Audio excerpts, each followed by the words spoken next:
لو شفت شخص هو بيدخن لقيته بينفخ الدخان لفوق، فده معناه ان هو شخص واثق وحاسس بمشاعر ايجابيه.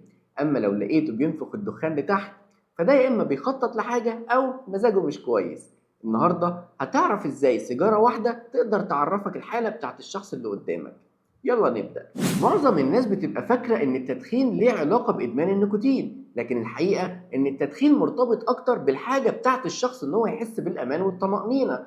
فالناس بتستخدم التدخين او بتلجأ للتدخين عشان يخفف عنهم الضغط والتوتر في الحياه اليوميه وفي الظروف اللي احنا بنعيشها كل يوم، سواء في العمل سواء في المواجهات الاجتماعيه، فتلاقيهم بيدخنوا. فمثلا على سبيل المثال، لو الشخص بيستنى مثلا او قاعد مستني بره غرفه عمليات فهيحس بقلق وتوتر. اما الشخص المدخن في الحاله دي فهتلاقيه كده من غير ما تحس تلاقيه بيسحب نفسه عشان يشرب سيجاره او يدخن سيجاره بره. بعكس الناس اللي بتبقى مش مدخنه بتلاقيهم بيعملوا حاجات تانية، زي ان هم يندغوا البان، يعضوا صوابعهم بايديهم او يقصوا ضوافرهم باسنانهم، يعدلوا اللبس بتاعهم، يربطوا الزراير او يقفلوا الزراير، لو معاهم اكسسوارات بيبتدوا يلعبوا فيها، لو معاهم حاجه زي التليفون او اي حاجه بيبتدوا يمسكوها يعملوا نفسهم مشغولين فيها. كل الحاجات دي عشان تخفف من حده التوتر والضغط اللي هم حاسين بيه. وفي دراسات وضحت ان في علاقه واضحه جدا ما بين الرضاعة، سواء رضاعة طبيعية أو صناعية، وما بين احتمالية إن الطفل اللي بيرضع يطلع شخص مدخن. ولقت الدراسات أو وضحت الدراسات إن الطفل اللي بيرضع من ثدي أمه بياخد كمية من الراحة والأمان والطمأنينة، بعكس الشخص أو الطفل اللي رضع بصورة صناعية. فالشخص اللي رضع صناعي لما بيكبر بيبقى لسه عنده الشعور ان هو عاوز يطمن ويحس بالامان، فبيبتدي يعمل ايه؟ بيبتدي يعوض ده بان هو يشرب سجاير، او لو مش هيدخن هيمص مثلا الابهام بتاعه، او ان هو يمص دراع النضاره، او ان هو يعض الشفايف بتاعته. والدراسات قالت ان نسبه او احتماليه ان الشخص اللي رضع صناعي يوصل لما يكبر ان هو يبقى شخص مدخن بتوصل ل3 اضعاف الشخص اللي رضع طبيعي. ومش بس كده، ده قالت كمان ان الشخص مش بس بيبقى مدخن ومدخن شره جدا بس، لا، ده قالت كمان انه بيبقى اكتر عصبية من الشخص اللي بيبقى راضع طبيعي. وده معناه ان الشعور او الحاجة للطمأنينة والراحة والحاجات دي كلها، دي رغبات تم إشباعها عند الطفل اللي رضع من ثدي أمه رضاعة طبيعية، بعكس الطفل اللي رضع صناعي اللي بيفضل لحد ما يكبر يبتدي يدور على إحساس الأمان اللي هو بيدور عليه. وفي نوعين أساسيين من المدخنين. أول نوع هو الناس المدمنين التدخين، والنوع الثاني الناس اللي بتدخن في المناسبات الاجتماعية بس. الدراسات قالت ان الناس او ان الانفاس السريعه القصيره اللي بيشربها المدخن دي بتزود الوعي وبتزود التركيز واليقظه عند الشخص اللي بيعمل كده، بالذات في المناسبات الاجتماعيه. وقالت كمان ان الناس اللي بيدخنوا او بعكس يعني الناس اللي بتدخن انفاس طويله، او ان هي بتاخد نفس طويل وتسحبه على صدرها او تحطه يعني تكتمه في صدرها مده اطول.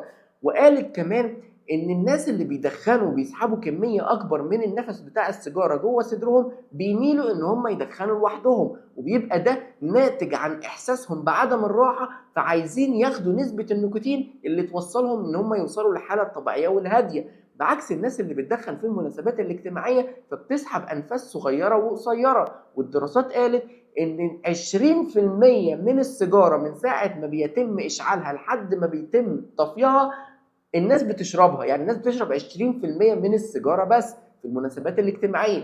اما ال 80% التانيين بتبقى عباره عن حركات بيعملوها بايديهم وبالسيجاره بشكل خاص عشان يوصلوا انطباع معين. وده يعني ان السيجاره في حد ذاتها في المناسبات الاجتماعيه دي اشاره عشان توصل انطباع معين عند الناس اللي موجودين معاهم.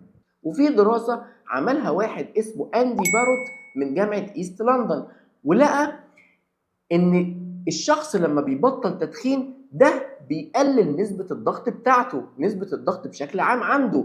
بس لما جه سأل مجموعة من المدخنين لقى ان 80% منهم قال ان هم بيشربوا السجاير عشان يخففوا من حدة الضغط والتوتر بتاعهم.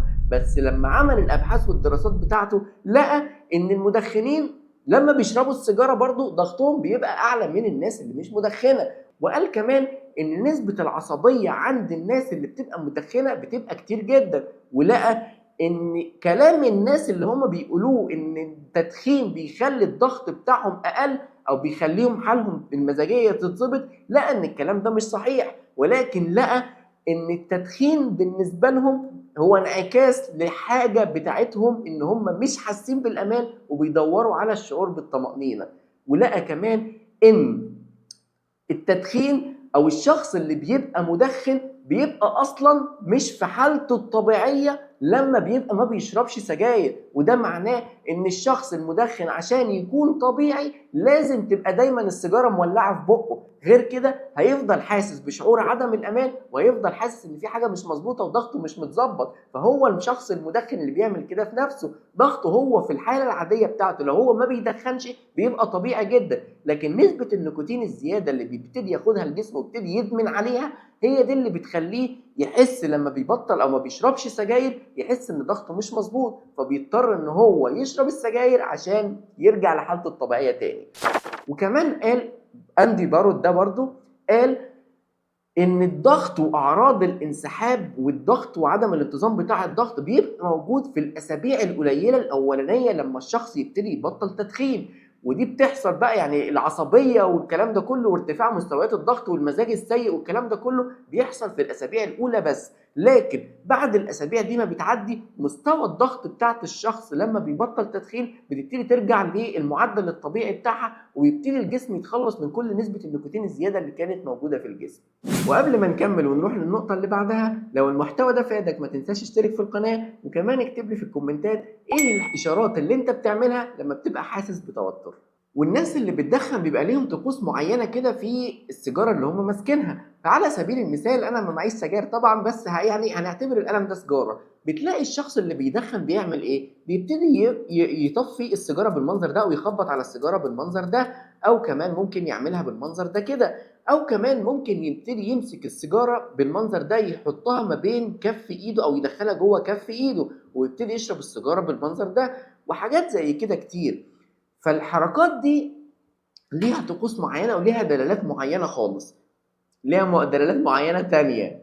بس خلي بالك الشخص بقى لو هو قاعد وبيشرب السيجاره ولقيته نفخ الدخان بتاعه لفوق، ده مش معناه ان هو مثلا قاعد في مكانه ومش عايز الدخان يجي في وش حد او الكلام ده كله، لا خالص، هو بيعمل كده عشان حاسس بالثقة وحاسس ان هو في موقف قوي ومسيطر. اما لو نفخ الدخان بتاعه لتحت فده معناه ان هو حاسس بمشاعر سلبية، ولو نفخ الدخان بجنب بقه لتحت فده كده عنده مشاعر تحفظ اكتر ومشاعر سلبية بصورة اكبر.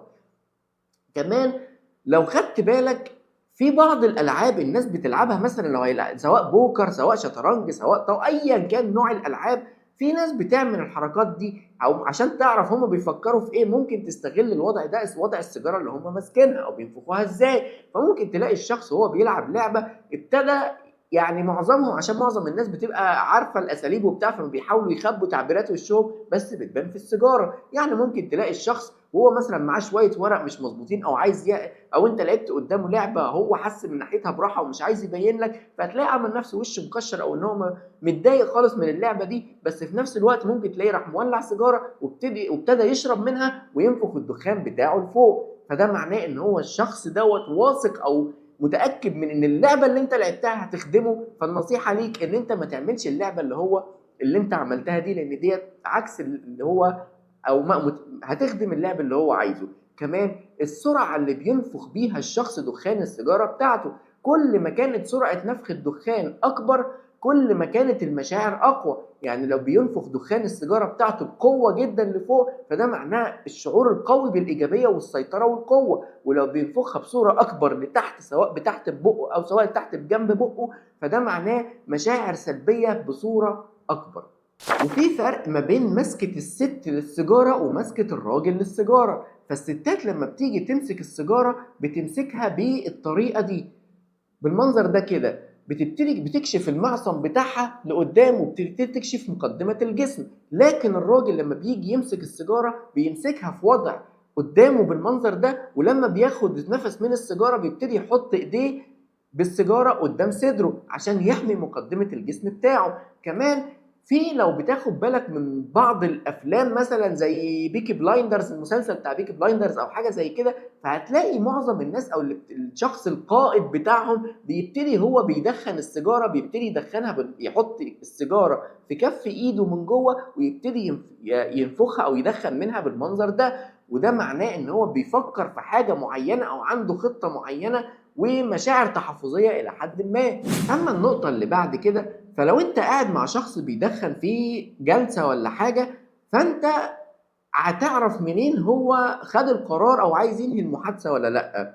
الناس يعني معظمهم سواء رجاله او ستات بينهوا السيجاره عند حته معينه.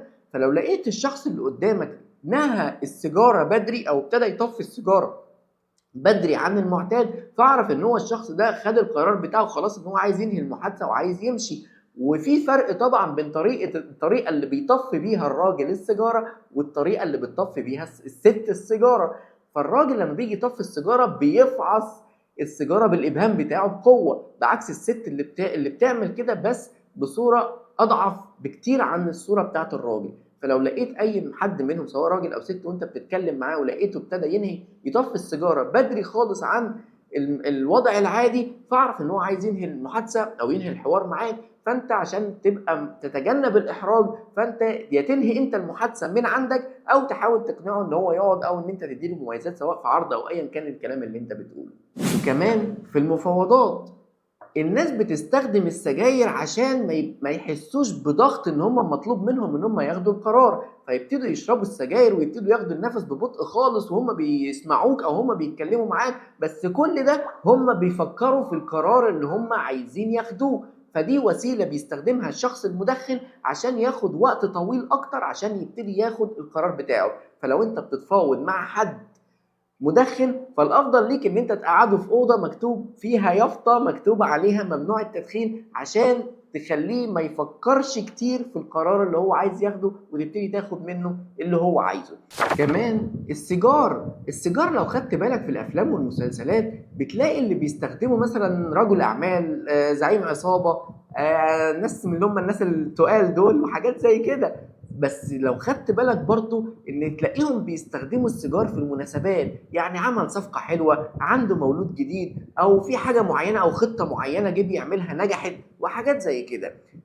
فدي في المجمل او في العموم كتدخينك للسيجار دي بتدل على مشاعر فرح او ان انت مبسوط بحاجة معينة او انجاز انت حققته. وفي تجربة اتعملت عن طريق ان هم ادوا او وزعوا سيجار على 400 شخص في احتفال، بغض النظر عن المكانه بتاعتهم لقوا ان 320 شخص خدوا السيجار وهم بينفخوه لفوق. فمعنى كده ان السيجار بيخلي الشخص او بمعنى صح بيغير مكانة الشخص خالص وبيخليه يحس باحساس قوي وبيحس ان هو احساس ان هو مسيطر. فالخلاصة النهاردة عرفنا ان السيجارة مش ادمان للنيكوتين وملهاش علاقة بادمان النيكوتين قد ما هي مرتبطة اكتر بشعور الشخص ان هو محتاج للامان والطمأنينة. وفي الحلقة الجاية هنتكلم أكتر عن الإشارات السرية اللي بنعملها بالنظارات وبالمكياج، وهنعرف أكتر بالتفصيل عنها في الحلقة الجاية. أنا أمير، شكرا إنك وصلت للآخر. لو المحتوى عجبك ما تنساش تشترك في القناة